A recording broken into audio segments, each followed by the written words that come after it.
It seemed I don't quite understand why people care about the pay thing. I don't know. I'm over it.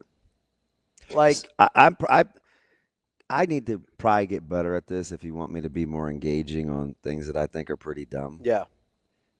If I shut it down, Hmm. I've shut it down. Yeah. So I don't have a good answer for why people care about how much Coach Satterfield makes. And I think so. Here's what I'm trying to figure out, right? Because it always gets brought up in, at least recently, gets brought up in connection with how much Holgerson makes, Yeah. which is a little bit less, right? And so I'm sitting here, I go, okay, if I'm in that, But we do understand why with Holgerson, right? I don't know if people do. He's getting money from his buyout, Correct. so it's not like he's still per year making more. Correct. So like it's kind of the same thing with like we were trying to work through when Coach Rhule came here and he had the buyout with Carolina and they weren't playing nice and whatever. Like there's like other factors here. Lance said he's calling BS on the pay stance. What's BS? The other Jeez, the other this thing ain't good. is Lance, do you think I care? Is he BSing me? Dana and Sat are cool with it, why do we care? That's what I'm trying to figure. Because like if you're working with somebody Mm-hmm. and you go, hey, I know they make a little bit more than me. We work in the same building, whatever, and I'm cool with it. Why would anybody outside the building care? That's what I'm trying to figure out. Do you know who understands pay and cost of doing business better than anyone? Who? Coaches. Yeah. So I don't know. Yeah, pretty much. I don't know why people care about that. It keeps coming up, but I can't figure out why. I don't know if we understand like verbiage in contracts very well. Yeah. I don't know. I don't know. I don't really understand it. It's a thing that keeps coming up, and a part of it I think is if we liked Satterfield more, we wouldn't bring it up. Which I don't get either, but I do think that's a part of it, though. it's amazing. But I also think we have a hard time separating Satterfield play caller versus Satterfield tight ends coach. Or just can we just talk about value to the organization? Yeah. Because that's usually how you set salaries, right? Yeah. How much value did it bring to the organization? Okay. Because there's salespeople that make more than managers, right? Yeah. But they're lower on the totem pole. I don't know. I mean, I'm just putting that out there. So, but okay, Lance. I understand what he's saying. What did Lance say? He said if Andrew Rogers was making close to what you made, how would you feel? Does Micah Parsons care about pay? Now, you're too smart for that, Lance. Number one, the examples don't fit. Micah Parsons is talking about what is widely known as a pay scale for players of his caliber. Across the league. Okay. Right. So internally, mm-hmm. if you have to understand, it's still value versus worth. Mm-hmm. Right. So if you use AR as an example as a first-time young guy, mm-hmm. if he was really, really good, and I don't know what else, like maybe there was something else that was happening with the company, mm-hmm. like that he brought additional value to. Yeah, there's not much I'm going to say about that. Yeah, and how would I know? Yeah, right. In the NFL, it's different because you want to be paid your worth.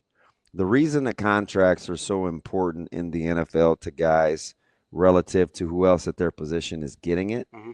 is because your worth is being challenged and established at the same time. There's also another. That's the part that people can't. That's the part why salary disputes happen, is because we can't agree on value versus worth. There's also this other part of this that we don't really talk about with professional athlete salaries that we maybe should a little bit more. What's that? There's also pressure from the unions to get the most you can. Yeah. Because there's established baselines. Good faith. There's a lot of issues in Major League Baseball sometimes, especially without a salary cap, when players seemingly take discounts mm-hmm. because then it diminishes the next round of contracts, right? Players unions always want the money to go up, and they want everyone to maximize whatever they can. That's why, like in the NBA, that's why deals have to get approved. Yeah, no, I know. Like there's a reason A-Rod never played for the Red Sox. right? Like that's a real thing that happened. That trade was agreed to by all parties except the union. Yeah. They said, you're diminishing your value too much. We cannot allow this. We've seen it happen across multiple leagues. You remember when Chris Paul couldn't go to the Lakers? Mm-hmm.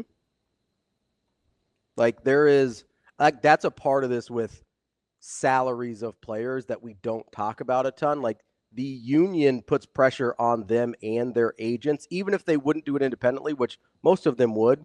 But there's a handful of guys that make enough money off the field that they maybe don't care that much about what their NFL salary is. That happens more in the NBA than the NFL. But there's some of those guys, not a ton, but they are still usually pushed to get maximum value for their contracts so it doesn't diminish other players' negotiating ability. Mm-hmm. Like they have a responsibility to set the standard for whatever caliber of player they are. We're getting a few blurred lines here. He goes, let's base it on worth. You know, what recruits does he land? I mean, really? Are we going to talk about Satterfield as a recruiter? I definitely wouldn't go there, Lance, and die on that hill. But originally, if he was paid on his title, part of what happens in negotiations and contracts is, and I guess it will be public record, like you can ask what he's making in the calendar year. But who sets the worth is the employer. Yes. Like you can't really, that's you're trying to argue, or you're trying to use something that's very arbitrary and pawn it off as like a baseline.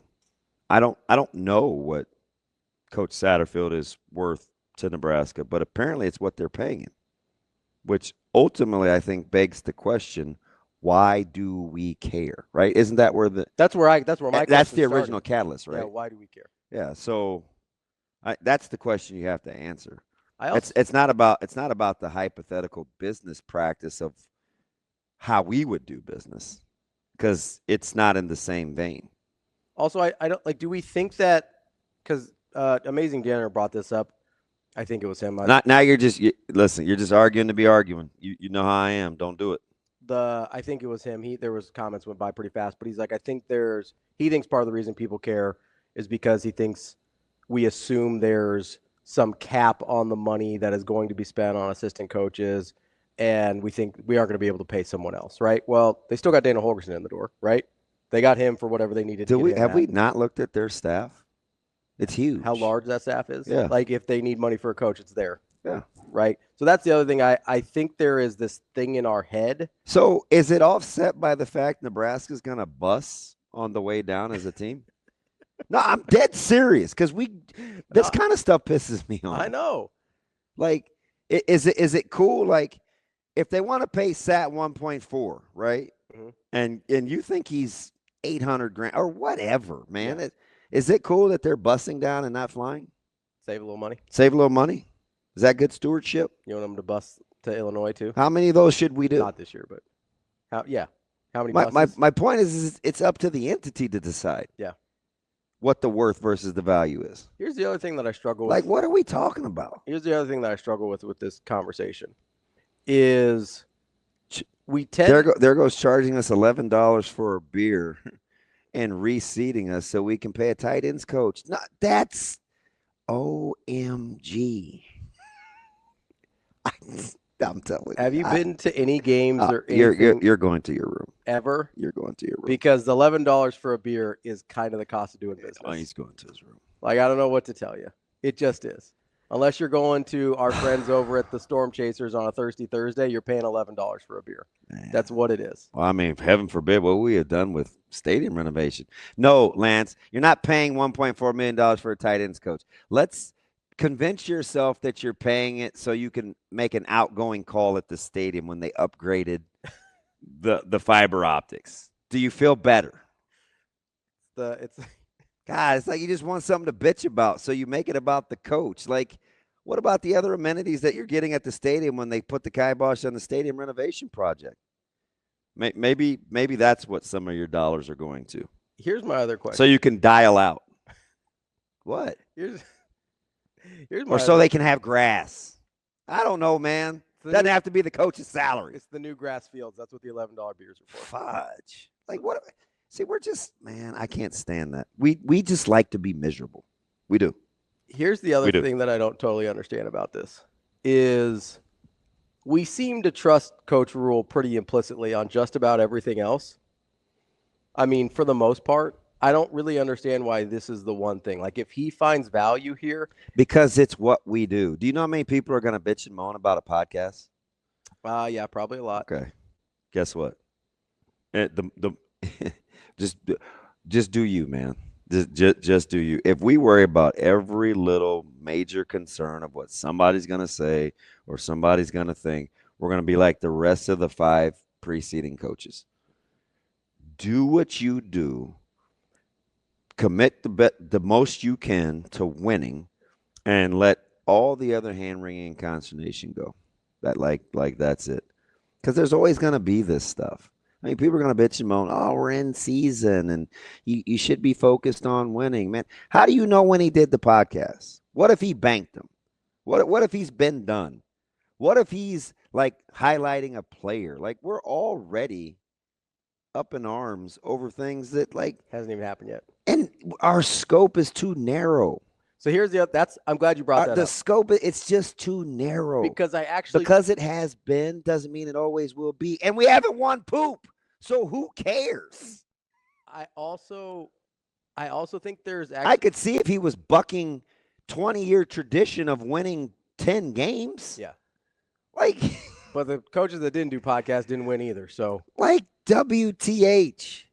I actually think it's funny that you bring up the podcast.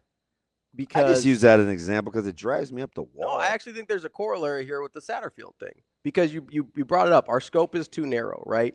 We think, hey, he is spending an hour a week. Let's say he is doing them live. Let's say he's doing them in real time, right? Hey, would we be cool? Yeah. Would we be cool if he came out and said, hey, I'm recording these podcasts at 2 a.m. They're my own. Are we cool with that? No, we wouldn't. Well, why not? Well, 2 a.m. you could be watching film. That's what people would say. But here's why I bring up the scope is too narrow thing that you brought up. Because do you think Coach Rhule being a voice in college football is good for Nebraska? Yes. Ding, ding, ding, ding, ding. Yes, I do. What do you think the podcast allows him to do? Be a voice for college football. And you know what? Advocate for Nebraska. Do you know what I really mean? And I know people can make you dumber. Let's just hypothetically say, I don't know Coach Rhule. I don't have any personal opinions on Coach Rhule. Hypothetically. Okay. A coach who's from day one. I'm only going to tell you the facts. Who from day one has said, I'm about the University of Nebraska. I love this place. Is that fact or fiction? 100% fact. Okay. A guy that has found a way to embrace the culture, who has put what the state of Nebraska means to him and how he feels it has been slighted nationally since he's been here. Fact. Okay. We keep wanting to make it about, well, we don't win enough, therefore. It's like, well, because we listen to the criticisms. You don't even win. Like, how are you still a blue blood program? Or you don't even win. How are you nationally relevant? What if you had a head coach that caved and prescribed to that or subscribed to that? Then you're in trouble. You're in trouble. Like a lot of trouble. Like, so just think of the alternative. Like, what if he just gave in? Well, nobody else thinks we're very good, so I'm not going to do what I can while we're trying to win to make sure that we feel good, that other people know and feel the same way that I do about this place. Should he not do that? No, he should do that. It's the dumbest thing I've ever heard. He should absolutely do that. And if you think that somehow Coach Rhule will be distracted from coaching because of a podcast, because of a promotional branding, I don't know what else to tell you. Because the other guys that weren't doing it weren't winning either. So what difference does it make if you grow the brand? And why I first said that the scope is too little, I get it. 50 media throng. Where it's Nebraska 24/7 in the state of Nebraska. Mm-hmm. So that's our prism. It's not like that in California. It's not like that in Texas. It's not like that in Florida. It's not like that in Springfield. It's not like that in Virginia Beach. So why not nationally try to reach the masses for the good of the program and branding's sake? Mm-hmm. You want him to wait until you win a certain amount of games to talk? Not really. Does that even make sense? No, because then he seems like a front runner, and we don't like that either. It's like, right? I don't know, man. Maybe it's just me, and I listen to the empty cans because they do rattle the loudest. Mm-hmm. But philosophically, it doesn't make any sense to not promote the brand. I mean, I hope, like, find a way to go on to some national, find a way every week Mm-hmm. to go on a national show And and talk about Nebraska. advocate for the program. Because you know what we do? This is what pisses me off. We bitch and moan. Well, why'd they let Ryan Day come? It's like a free infomercial for USC or Ohio State. Or why'd they let this coach do it? It's like a free infomercial for, or, oh, great, here comes the four-letter network having this SEC coach. So what's the counterpoint? The counterpoint is We do it too. Let's not. Why can't we do it too? Mhm. Why can't we do it too? And why do we have to wait to win? If he wants to promote on a national branding level the importance and the value and why he feels the way about the University of Nebraska the way that he does, why would that bother us? I don't know. It's one of the things I like the most about him, frankly. Because he's not waiting, because he's actually doing what he tells recruits on the road. Hey, don't wait till you feel like we've reached a certain level of achievement before you hop on board. Hop on board now. Yeah, he's practicing what he preaches. Don't you want him to be like that? Yes. He's practicing what he preaches. I would. How many times have we said he wants guys that believe in the program before it starts to win? Why? So okay. why would it show he doesn't believe in the program? Woe is me, and Lucas. I'm gonna hear you out. Why is it exhausting being a fan? Here we go. Why is it exhausting being a fan, especially when you have options? Misery is optional. Misery is optional. And full disclosure, who needs help doing bad? You can do bad all by yourself. Yeah. You don't need. I mean, we don't need help. Like, why is it exhausting? I'm listening. Whenever that happens, but why can't he do that?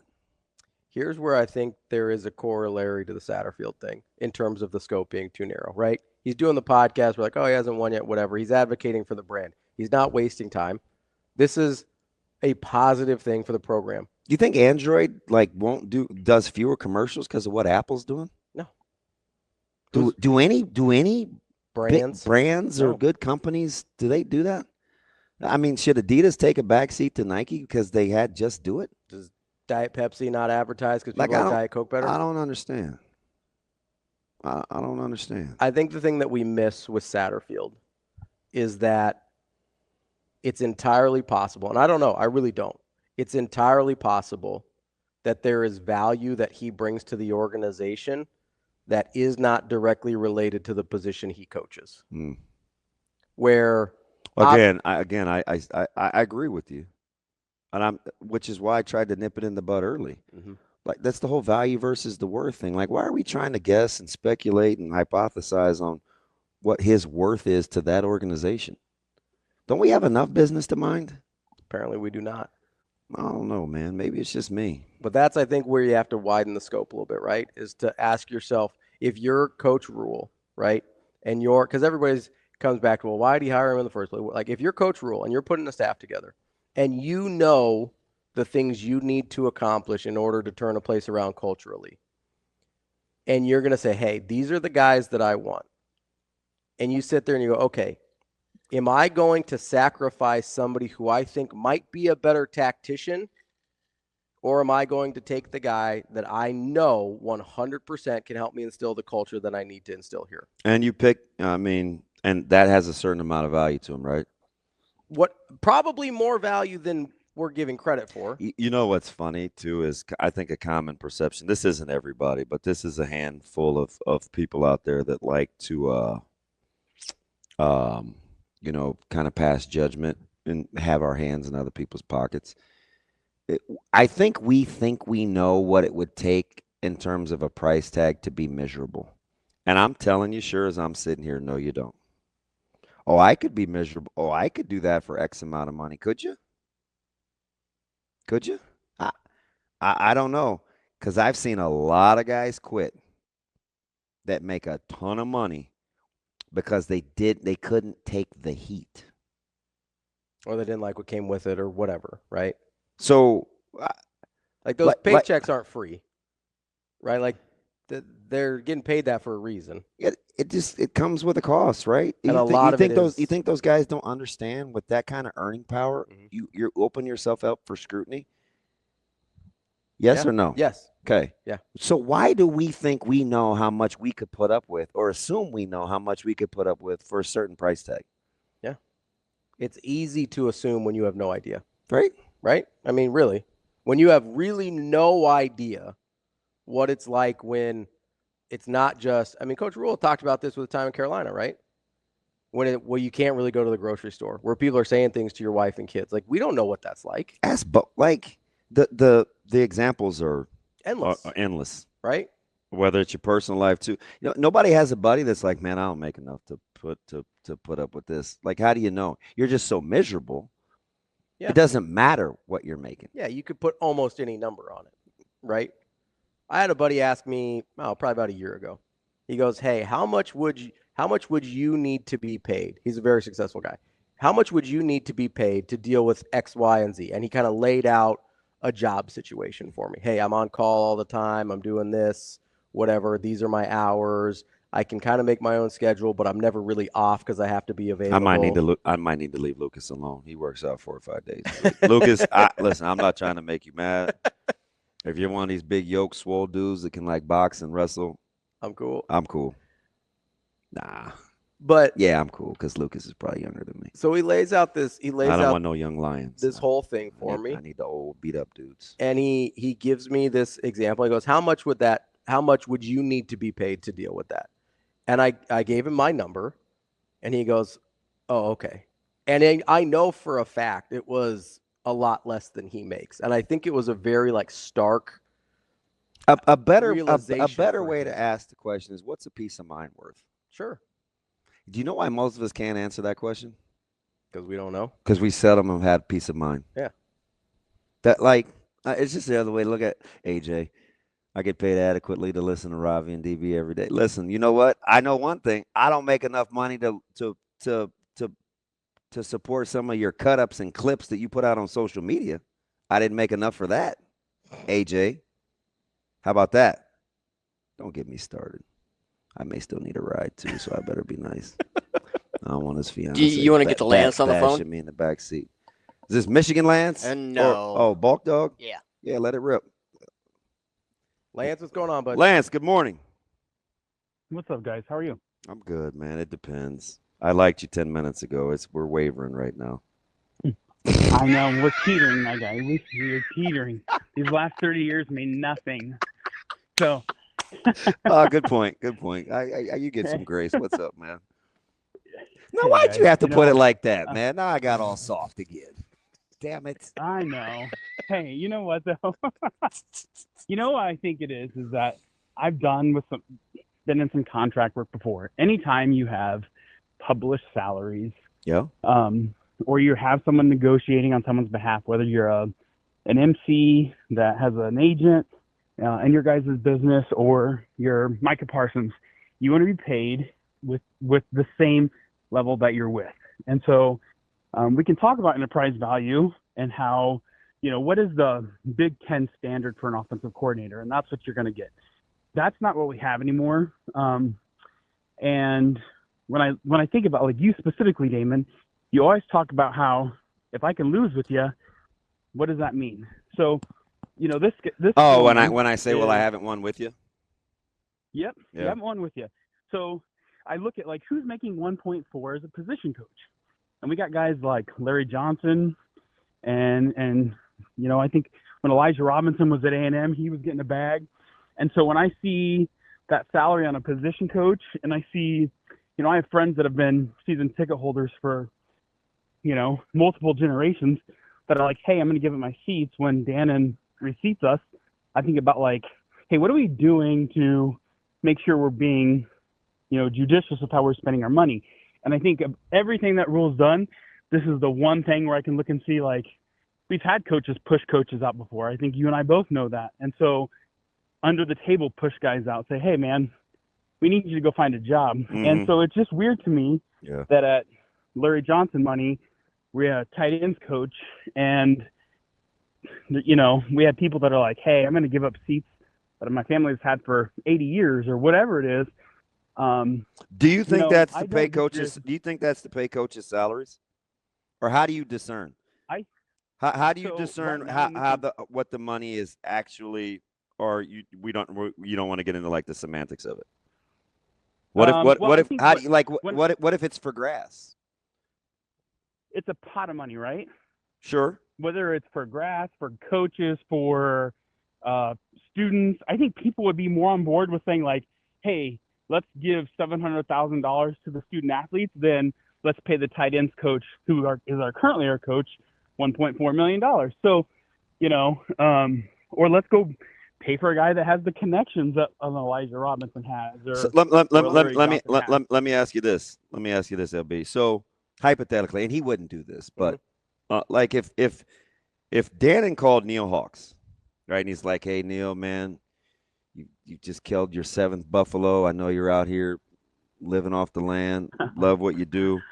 Can you scratch us off a check for $600K to compensate Coach Satterfield? This is a total hypothetical, but let's not act like you don't know what I'm getting at. And he cut the check, right? He cut the check. Would you need to know what was in your quote unquote pot of money? Like, would you be cool with that? Well, yes or no? Okay, if I was Neil, it would really. What if you were Pete? What if you were Pete? If it's a pot of money, then yes. Then it would obviously be a yes if it's a tax deduction, right? Like, yeah, because you admitted that it was a pot of money, right? But I also know people. Yeah, I also know people though that don't agree with like hey, if we ask Neil Hawks, would you cover $700,000 so everyone doesn't have to pay a donation? He'd probably say no, right? It's probably not a tax deduction. I don't know. But what I'm getting at here is that, when you look at things like that, you have to then start wondering: are we overpaying for stuff? Like, you're pretty good. You're pretty good with ledger. I mean, business, like, right? I'm not trying to tell all your business, but have you ever come into a large lump of sum of money? Yeah. Okay. Okay. So you know how that works, right? But people that got money, my man said, don't keep money by giving it away. You know what I mean? Like the people that that have it, they don't keep it by just giving an extra check. You know what I'm saying? Yes, I understand. Lance, can I ask you a question real quick? I do want you to understand ledgers, though. Buddy. True or false? Satterfield was getting 1.4 from Nebraska this year, whether he coached tight ends or not. Does he have a? It's true. I'll give you the answer. It's true. No. If he coaches somewhere else, is some of that recouped? Because then it wouldn't be 1.4; it would be like 7. I don't know, but Nebraska still could be on the hook for it, though. Yeah, we don't know. You know what I mean? We don't know for sure, but like he was getting 1.4 one way or the other. But can't you just see how in this last 6 minutes, though, you have better ways to exert your energy, and then you still probably have to hire a tight ends coach, right? True. Is it true that his family moved away from Nebraska, though? Do we know that for it to be fact? Yeah, his that's just all I want to know. No, yeah, like they're. I don't think I'm telling him his business, but yeah, like his wife and daughter went back to school, right? He wanted her to graduate. Like that's hard. I don't know, man. He's on the Riley plan, man. He's on that Riley plan. And I love his daughter. Like she's a genius. I just don't want to get into people's pocketbooks like that. You know what I mean? And I just think we overdo it. I agree. We overdo it with Sat. He's a good dude and he's really good at what he does. He's really good at what he does. With salaries published, it's really hard to say, let's not pocket watch. I'm just saying. All right. You're going to work for an entity. buddy. Hey, listen, you're going to work for an entity. I want you to keep that same energy because it's going to piss you off. I know. All right, buddy. All right, buddy. Love you too. That's my dude.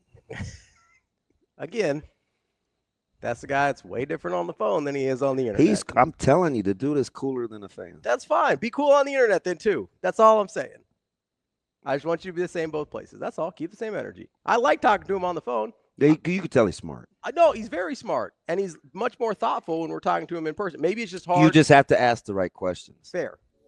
You just got to ask him the right questions. It's hard to do on the internet. That's all. That's all right.